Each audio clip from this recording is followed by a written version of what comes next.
Fala pessoal, então a primeira aula que eu trouxe, que foi a anterior, era sobre enfermagem em reabilitação. É lógico que eu poderia ter aprofundado bastante. Nós temos hoje livros interessantes publicados. Um deles é o do Schwell, que é sobre enfermagem em reabilitação mesmo, de reabilitação, que vai trazendo os pontos onde que o enfermeiro está sendo inserido ali e o que ele está executando como sua prática profissional. E é interessante, por mais que a tenha traduzido pra gente, é um livro já tá ficando ali quase no limite da questão da evidência científica mais atualizada, né?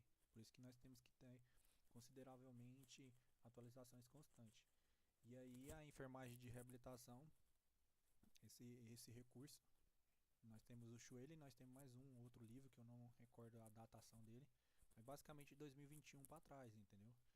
E para frente nós temos aqui publicações de artigos científicos voltados desde a questão da disfunção neurogênica vesical, como também intestinal, que é acometida pelos pacientes que têm lesão medular, mas pode também ser acometida por algum paciente que tem uma lesão neurológica, seja ela adquirida ou não.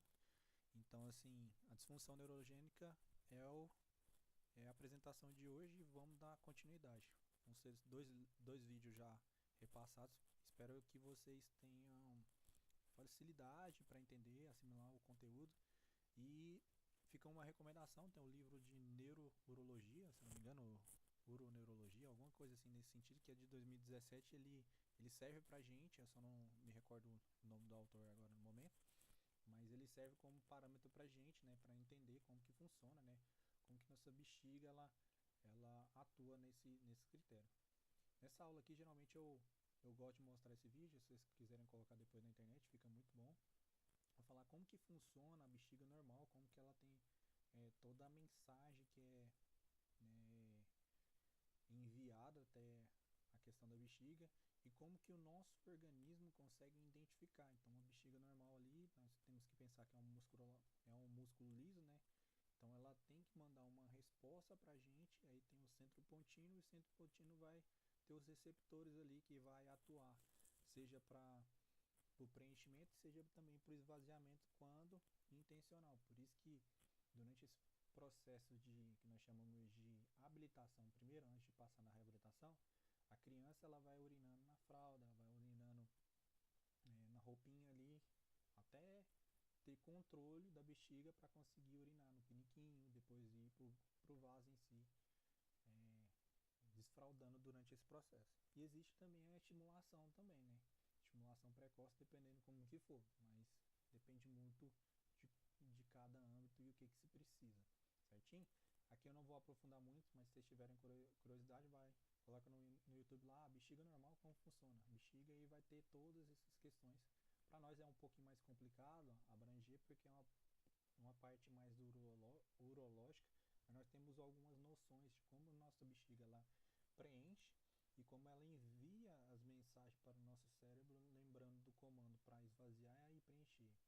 É lógico que é um sistema nervoso autônomo que atua aí, simpático e parasimpático, e quando eles atuam, se ele tem alguma interferência, teve uma lesão medular, seja por trauma ou seja por um crescimento tumoral, ela ocasiona uma alteração. Pensando também numa inflamação ou infecção na medula também pode vir a acontecer, só que de uma forma transitória, dependendo de como que foi se tratado.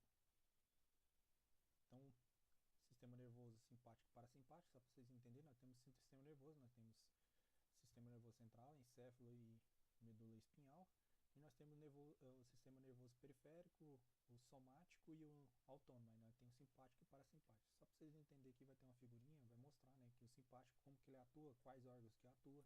Isso é o mais comum que nós encontramos na internet. Pensando no paciente que tem lesão medular, eu focaria muito nessa região aí de T11 para baixo, que provavelmente ali tem uma alteração. Quando a lesão é nessas regiões, o prejuízo é maior pensando no dia a dia.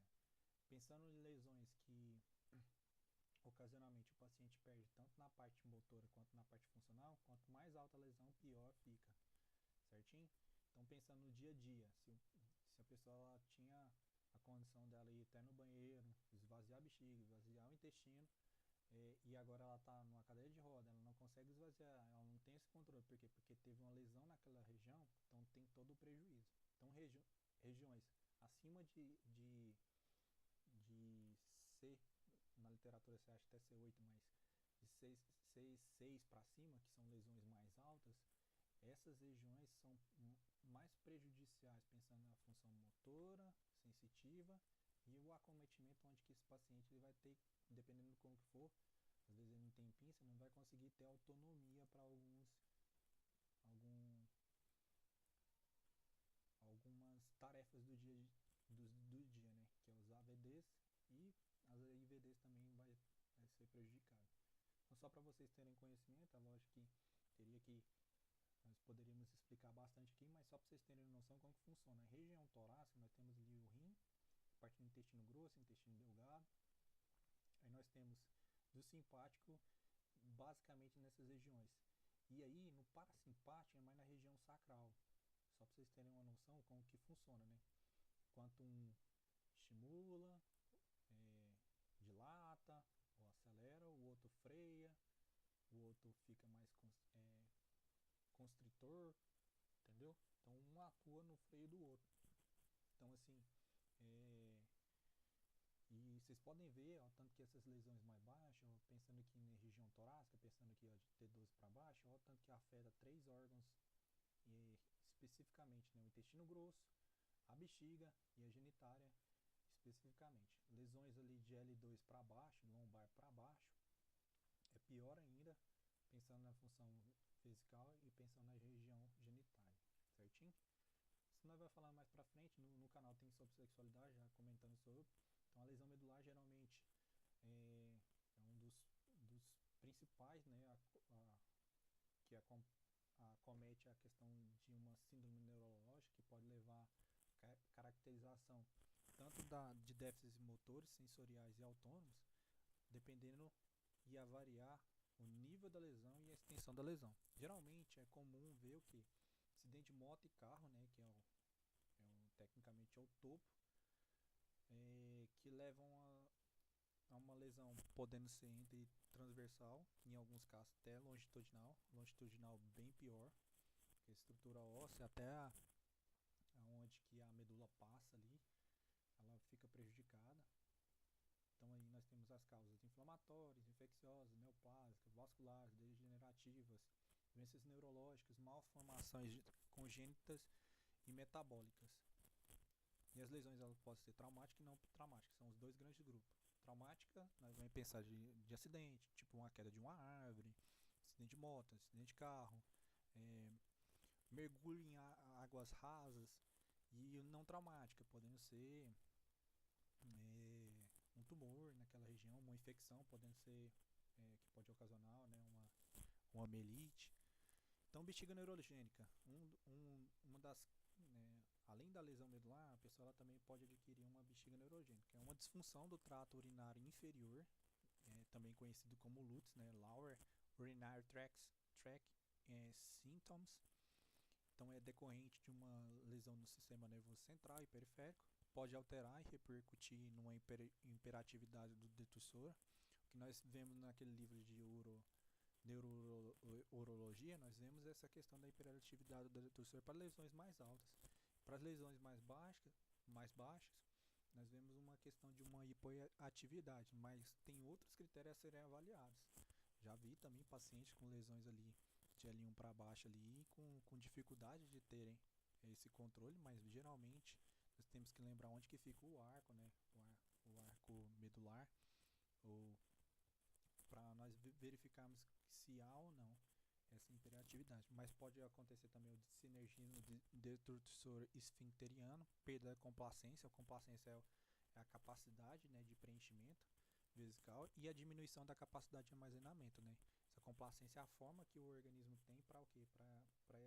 Para a própria bexiga ela conseguir armazenar, entendeu? Aí quando você perde a complacência vesical e diminui a capacidade de armazenamento, tem essa hiperatividade que a urina ela chega do rim descendo pelos ureteres, ela não fica ali, então o paciente ele vai ter uma continuidade ali de perdas urinárias em grande volume. aí assim, a bexiga neurogênica, nós vemos dentro dela, né, urgência miccional, né, que o paciente pode ser acometido, uma incontinência urinária, esvaziamento incompleto da bexiga, por exemplo, quando faz algum exame, que aqui eu vou citar sobre exame, o paciente ele esvaziou, mas ainda, se você se mantém a sonda lá dentro, lá você consegue visualizar ainda mais urina ali, é, armazenada lá naquela região. A pressão vesical elevada, entre outras complicações como litíase, né, que é a pedra, né, a hidronefrose, que quando o rim ele modifica sua estrutura, né, sua composição em geral, ela fica mais aquífero, pielonefrite, infecção do trato urinário alto, alteração da função renal e insuficiência renal. Então, assim, existem alguns tipos, né? A bexiga neurogênica é uma disfunção, ela pode ser flácida ou espástica, causada pela lesão. O diagnóstico, ele compreende exame de imagem, cistoscopia ou exame de urodinâmica. E o tratamento abrange desde cateterismo até medidas para desencadear a micção, entendeu? Alguns pacientes, você liga a torneira, tem um estímulo, ele consegue esvaziar, mas ele não consegue parar, entendeu? Como também existem pacientes mesmo com estímulo não conseguem. E existem pacientes que fazem o cateterismo, outros pre, é, preferem, né, no caso, manter com a bexiga cheia até que ela consiga por si só pela pressão atmosférica, né, e a pressão também do músculo detursor que às vezes fica irrisória, a quantidade de armazenamento faz com que esvazie, mas às vezes não tem um esvaziamento completo. E alguns pacientes preferem, a fim de evitar constrangimento, o uso do cateterismo vesical, eles preferem passar por qualquer outro tipo de intercorrência relacionada a isso. Então nós temos a bexiga espástica, o volume é tipicamente normal ou pequeno. O que acontece? Geralmente é uma lesão, pode ser resultado tanto da lesão encefálica como também na medula acima de T12. Então, você lembra que eu tinha citado no começo sobre T12? Então, acima, a lesão ali, ó, de T12, da torácica 12, para cima, T11, T10, T8, C1, C2, C3, apesar que até C3 ali é perigoso mesmo, a pessoa é incompatível com a vida, né, uma lesão medular, mas C4, C5, entendeu? O paciente, ele às vezes ele tem um volume típico, mas às vezes pequeno e tem umas contrações involuntárias, então o organismo ele não consegue. Quando você vê daquele vídeo lá sobre as, é, os receptores e vai falar do aferente e o eferente, eles citam sobre essas questões, certinho? Então assim, vocês vão ter uma visualização melhor. Quando a bexiga ela é hipotônica ou flácida, geralmente lesões mais baixas, né?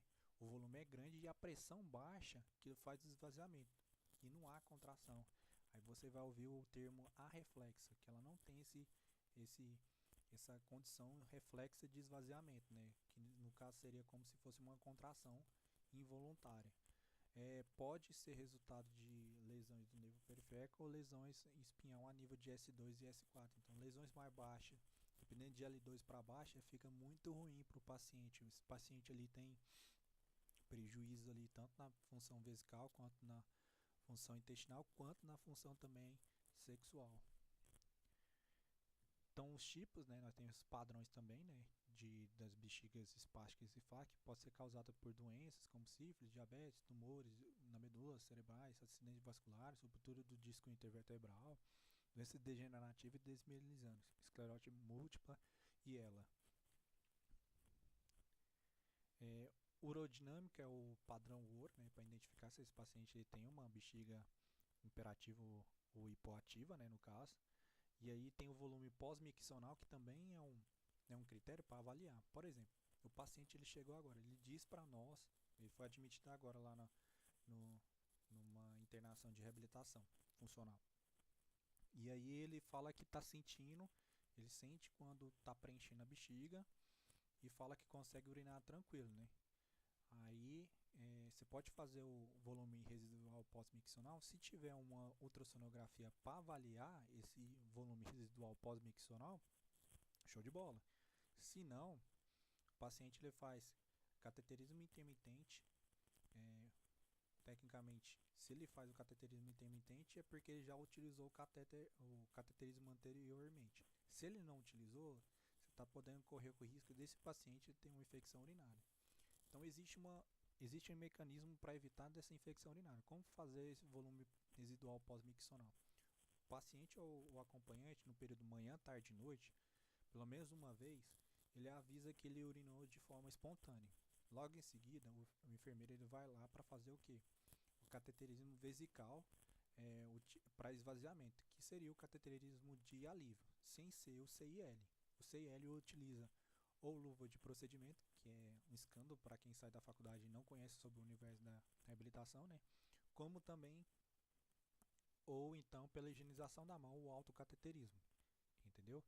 Então aqui já há uma técnica aqui que tem que pensar no paciente. O paciente foi admitido agora, ele falou que tem um grau de sensibilidade, ele falou que urina de forma espontânea. Então, a partir do momento que ele esvaziar a bexiga dele, você começa o volume residual pós-miccional. Geralmente, no segundo dia, já dá para ter uma noção. Por exemplo, o paciente ele urina num saco coletor aberto, ou pode ser num papagaio também, e aí coloca nesse saco coletor. Se o volume dele for maior que 100 ml, aí o que tem que ser avaliado? É o volume pós-miccional. Tem que acontecer que depois que o paciente ou o acompanhante avisou para o enfermeiro para ir lá fazer a coleta da urina, esse volume tem que ser inferior até 20%. A literatura traz 20%, eu já vi também de 10%, depende do protocolo institucional. Mas a média é mais ou menos o seguinte: esses pacientes que falam que urina de forma espontânea, geralmente tem uma urina até alta ali, em torno de 300 ml. E aí quando você vai coletar o pós-miccional, ele, ele ainda supera o valor que ele conseguiu de uma forma espontânea conforme ele relatou, entendeu?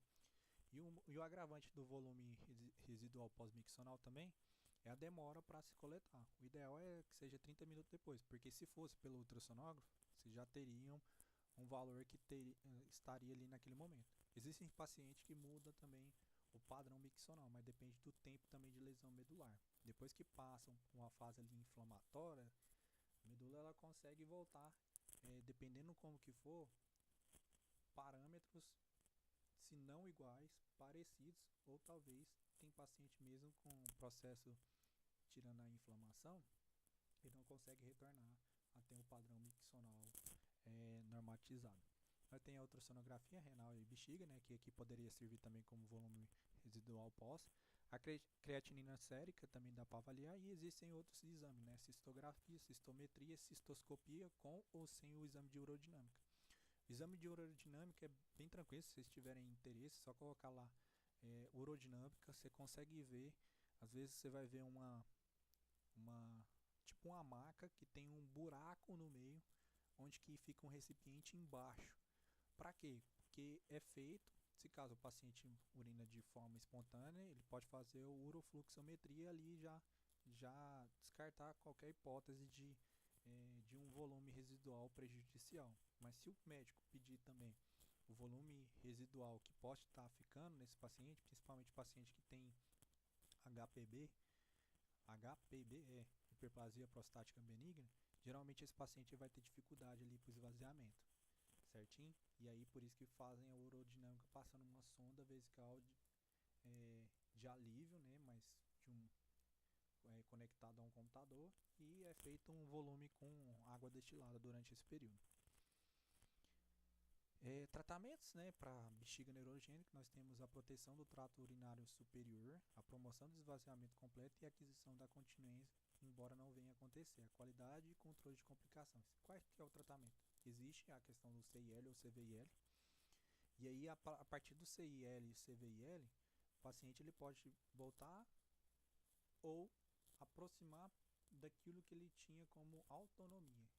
E também, quando é alto CIL, nós ficamos pensando mais na independência desse paciente. Se o familiar ou qualquer outra pessoa sair daquela casa lá e for trabalhar ou for fazer alguma coisa na rua, ele conseguiria fazer de uma forma independente com os materiais que estiverem ali. Ele vai lá com a cadeira de roda ou com o andador dele, ele pega o kit dele e ele consegue fazer. aqui ó, em educação e saúde, né, pensando na questão do tratamento, disfunção do armazenamento em pacientes adultos com bexiga neurogênica, nós temos, além do cálculo de ingesta hídrica, que também serve para nós que temos uma bexiga com padrão funcional normal, o valor de ml por quilo. Ah, Vitor, tá um dia mais quente, tá um dia mais frio, eu posso beber mais água desse valor que você tem? Pode também. Mas o parâmetro, geralmente, eu já vi fora da literatura, como também notícias em gerais, nefrologistas e pessoas dizendo, de 30 ml por quilo, né? Como também já vi também um parâmetro entre mínimo e máximo, pensando em paciente paliativo. Aí você vai falar, nossa, paciente paliativo, se tiver uma infecção urinária é pior ainda, né? Mas pensando em qualidade de vida desse paciente, se daquilo gera para ele independência, melhor ainda para ele. Se não, tecnicamente avaliar quais que são os critérios melhores para esse paciente. Já vi 35 ml como padrão e como também valor máximo. Então, cateterismo intermitente limpo, eu vou mostrar agora em a figura e como que nós ensinamos o paciente. Ele serve para avaliar também para paciente que tem hiperatividade, antes ainda de começar o uso da medicação, né, oxabutinina, solafenacina, que são medicamentos que diminuem essa ação dos receptores lá do M3, M4, geralmente que ficam ali na região, estimulando essa hiperatividade do músculo detrusor da bexiga, pensando na diminuição da ingesta. Vamos supor, às vezes tem paciente lá que toma 5 a 6 garrafinhas de águas que é 500 ml cada. 5 a 6 dá em torno de 2.500 para 3 litros de água. Se ele pesa 70 kg, é um valor acima daquele valor programado. Eu não sei se aqui eu trouxe aqui, mas seria mais ou menos 1.750, mais ou menos, se eu não me engano, de valor mínimo. E de valor máximo 2.450, alguma coisa assim, se eu não me engano. E aí, esse paciente, a lógica que eu estou aqui fazendo de cabeça mais ou menos. Esse paciente ele se sente prejudicado durante esse período, né, claro. E aí, como que nós fazemos para adequar esse paciente, né, para ele ter um volume? Aí você faz o cálculo, 25 ml e valor mínimo e 35 valor máximo. Pode acontecer de um dia ficar mais e outro menos. Por isso que é importante fazer o exame da urodinâmica, porque dependendo da capacidade que esse paciente tem de armazenamento de urina, você pode avaliar. Porque é melhor ele esvaziar essa bexiga dele para diminuir os riscos de ter uma infecção urinária também, que pode ser acometido, ou uma lesão por pressão, porque ele não sente daquela região, talvez. Ou então, dar uma qualidade de vida para esse paciente do que carregar uma sonda vesical demora. Existem estudos que comprovam que o cateterismo intermitente limpo versus sonda vesical demora, pela quantidade de vezes que você passa, comparado com uma única vez que você passa o cateterismo vesical demora, diminui a carga de infecção. Por mais, se você fosse comparar a quantidade de vezes, é lógico que aumenta a quantidade de chance para infecção, mas bem treinado o paciente, com higienização das mãos, se ele mesmo faz, ele consegue fazer e ter uma bexiga colonizada, diferente de infectada. Mas se ele não faz a adequação, ou se o acompanhante também não usa a luva de procedimento, o risco de infecção é muito maior, porque o microbiota de cada pessoa. Então aqui o tratamento, né, o CAT, CVIL, CAT. CAT geralmente é o que o acompanhante e o paciente falam, né? Então a técnica é bem simples. Nós temos aqui a água limpa, sabão líquido, que aí se mistura água com sabão, sonda uretral, lubrificante, saco coletor e gases limpas. Qual que é a diferença de um homem para mulher? Porque o homem você pode colocar a seringa, né, de 20 para instilar dentro já da uretra, segurando a região do prepúcio para o quê? Para que o lubrificante desça por toda a uretra e facilite nesse processo. Então, o que nós fazemos? A água limpa e a água com sabão líquido, ela serve para quê? Primeiro, sabão líquido, diferente do sabão em barra, vai ser de uso pessoal. A não ser que na sua casa você utilize o sabão de uso pessoal que facilite. Mas para você carregar, seria muito mais interessante você ter o sabão líquido em um potezinho menor, como também um álcool em gel para higienização das mãos, que não foi citado aqui, mas higienização das mãos, e a luva de procedimento para caso for acompanhante ou outra pessoa que venha fazer. O que a água e o sabão faz? Eles servem para quê? Para a higienização pessoal da gente, higiene íntima, pessoal. Então, nós utilizamos água com sabão, higieniza, né, da região do prepúcio para baixo, né, em movimentos unidirecionados. O interessante é o que? Já ter higienizado as mãos. Se caso não conseguir lavar com água e sabão, pelo menos um álcool em gel ali, principalmente pensando em pacientes que vão para banheiros públicos, né, que tem acessibilidade, até a pia é mais baixa, esses pacientes não ficam tão constrangidos na hora de for passar a sonda, entendeu? Então higieniza de uma forma mais correta ali, conforme aprendeu. Higienizou com água e sabão, aí tem que lavar. Lava bem com água, seca com gás. Eu gosto de fazer o seguinte: distribuir as compressas de gás, tem 10, né? Então 3 vai com sabão líquido e 3 vai para água. E aí, para secar, eu utilizo 2 para secar e aproveito já um para ficar próximo ali para na hora que eu for enchilar hidrossolúvel, no caso o lubrificante, para facilitar na hora do procedimento. Então, nessa hora aí que muitas pessoas contamina bastante. Por quê? Primeiro que não separou os materiais, entendeu? O interessante é já deixar a sonda já conectada com o saco coletor. Tem técnicas que pessoas lá na sondinha que vai pegar, ela abre só esse feixe onde que está a parte azulzinha e já conecta com o saco coletor. E na hora que for tirar de lá, fica mais fácil para o quê? Para inserir na região uretral. Ah, Vitor, eu sou um paciente de lesão medular, ocasionalmente eu tenho infecções urinárias. Isso é cometido às vezes por um processo também. Às vezes a higienização das mãos, às vezes também a superfície que toca a sonda. Então o ideal é deixar já o material separado, pode colocar já na mesa e ensina, se caso você é o enfermeiro, ensine, ou se você é o cuidador, ou se você é o mesmo paciente e esteja vendo esse vídeo, você pega, já deixa separadinho. Ah, Vitor, eu não tenho sabão líquido, eu vou usar lenço umedecido. Já ouvi falar sobre o lenço umedecido. Lenço umedecido eu tenho um pensamento igual ao clorexidina aquosa. Geralmente nós utilizamos para procedimentos estéreis, né? Então, assim, a chance talvez que está tendo de infecção é proveniente disso. Em mulheres, tem mulheres que não conseguem carregar um espelho ou não tem a visibilidade da uretra. Então, existe também um guia que foi até liberado pelo simpósio ano passado de reabilitação lá em, se não me engano, em Florianópolis, que é pelo contato. Então isso aí é uma técnica que você também pode utilizar. Ah, Vitor, eu posso usar clorexidina aquosa? Não é o ideal. Geralmente nós fazemos isso e nós utilizamos para mucosa em si. Mas e a higienização? Ela é preponderante, certinho? Então, por isso que utiliza sabão líquido, né?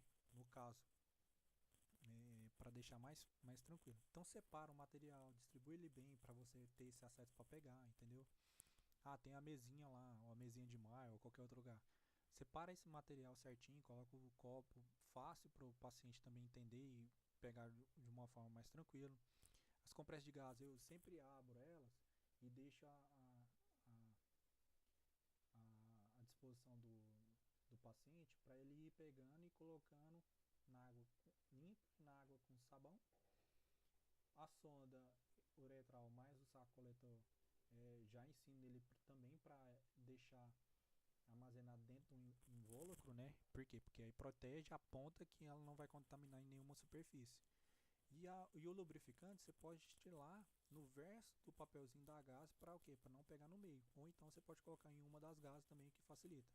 Existem gente que prefere passar também pela uretra, como também tem a questão do critério da seringa de 20. Existem outros tratamentos, né? O CAT eu falei.